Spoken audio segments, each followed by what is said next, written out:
Assalamualaikum warahmatullahi wabarakatuh. Bertemu lagi di kelas sejarah bersama saya Nova Artika. Sebelum memulai video, jangan lupa klik subscribe untuk mendukung channel ini. Pada pertemuan kali ini, kita akan melanjutkan materi peran Indonesia dalam perdamaian dunia. Nah, menurut kalian, peristiwa apa yang mengancam perdamaian dunia? Contoh peristiwa yang mengancam perdamaian dunia misalnya adalah Perang Dunia, kemudian aksi terorisme, penabrakan pesawat oleh teroris ke gedung kembar WTC di New York, Amerika tahun 2001 merupakan contoh peristiwa terorisme terbesar. Selanjutnya di Indonesia ada peristiwa bom Bali pada tahun 2002. Peristiwa lain yang mengancam perdamaian dunia misalnya adalah genosida. Nah, genosida adalah pembantaian massal suatu ras atau suku. Salah satu contohnya yang terjadi di Jerman, yaitu pembantaian umat Yahudi. Lalu bagaimana dengan posisi Indonesia? Nah, kita tahu sendiri Indonesia menganut politik luar negeri yang bebas aktif, bebas, tidak memihak ke blok manapun, dan aktif berpartisipasi dalam perdamaian dunia.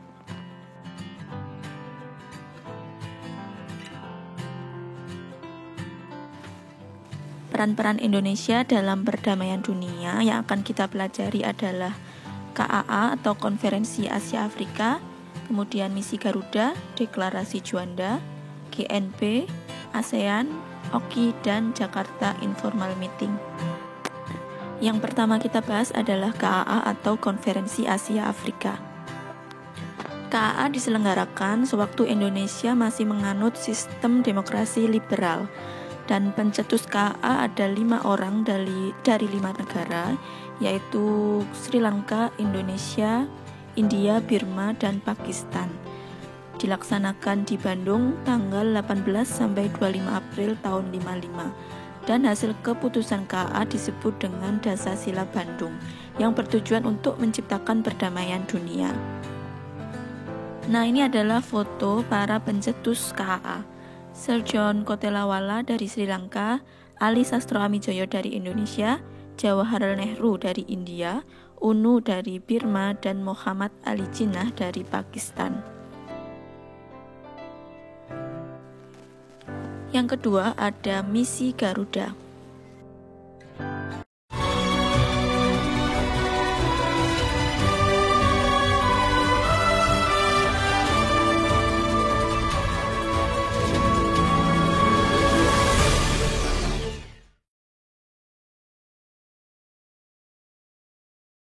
Posisi kita berdiri di sini merupakan panorama point, di mana panorama point adalah sebuah bagian dari Blue Line yang membentang untuk memisahkan antara wilayah Israel dengan Lebanon. Untuk kedudukan kita di sini, fungsinya adalah untuk memastikan terciptanya perdamaian antara pihak Lebanon dengan Israel. Untuk situasi sampai saat ini masih stabil, tetapi 1 menit dapat berubah. Nah, Misi Garuda sendiri adalah bentuk dukungan Indonesia kepada PBB untuk menciptakan perdamaian dunia. Nah, konflik yang pernah diredam Misi Garuda misalnya konflik di Kongo, Vietnam, Timur Tengah, Kamboja, dan di Bosnia. Misi Garuda juga melaksanakan kegiatan amal, pembangunan dan perbaikan fasilitas umum, pengobatan serta pendidikan bagi anak-anak di daerah konflik. Yang ketiga adalah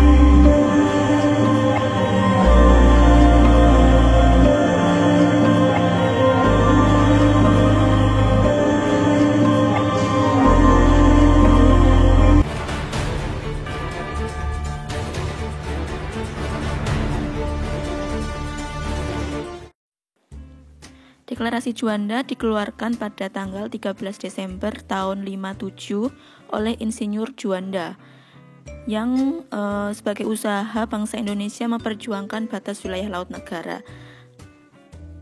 Salah satu isi dari Deklarasi Juanda adalah batas teritorial Indonesia menjadi 12 mil diukur dari titik terluar pulau-pulau di Indonesia.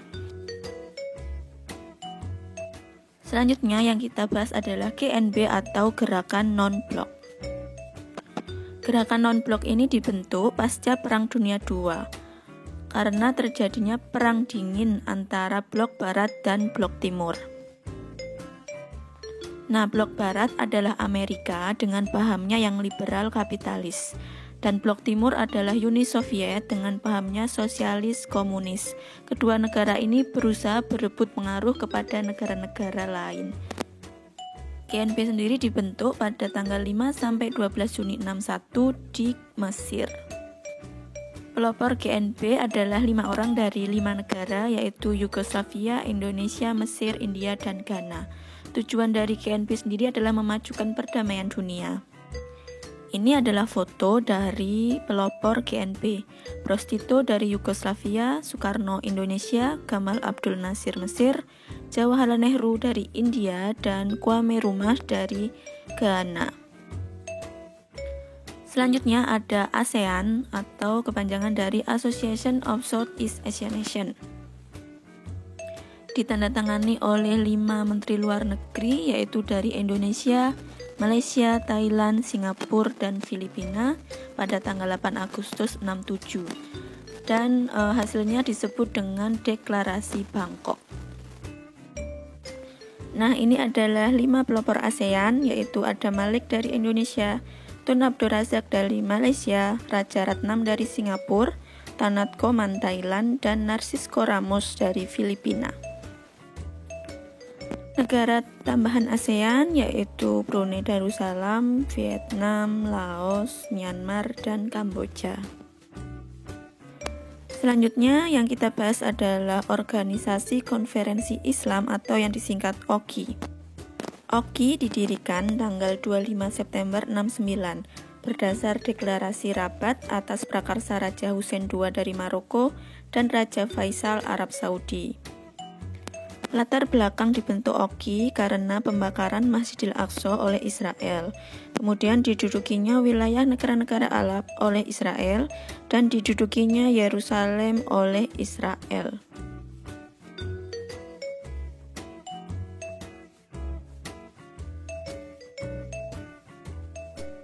Nah, Indonesia pernah menghadiri pertemuan luar biasa Organisasi Kerjasama Islam di Istanbul, Turki pada tanggal 13 Desember 2017.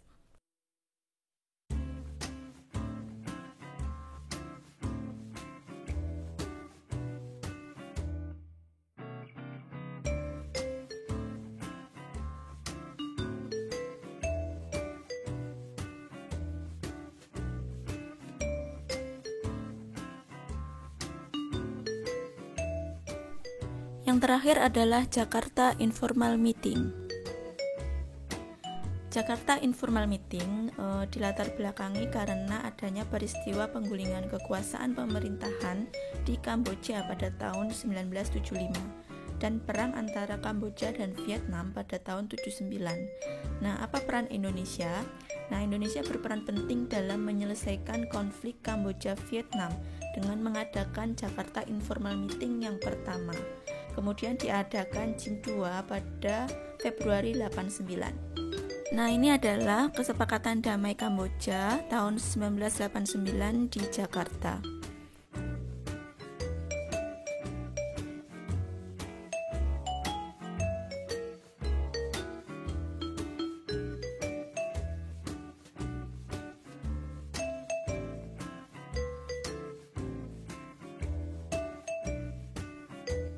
Demikian materi peran Indonesia dalam perdamaian dunia. Nah, kira-kira apa peran Indonesia di mata dunia di era sekarang ini? Lakukan literasi dari berbagai sumber dan jawab pertanyaan tersebut pada kolom komentar. Sekian pelajaran kali ini. See you next time.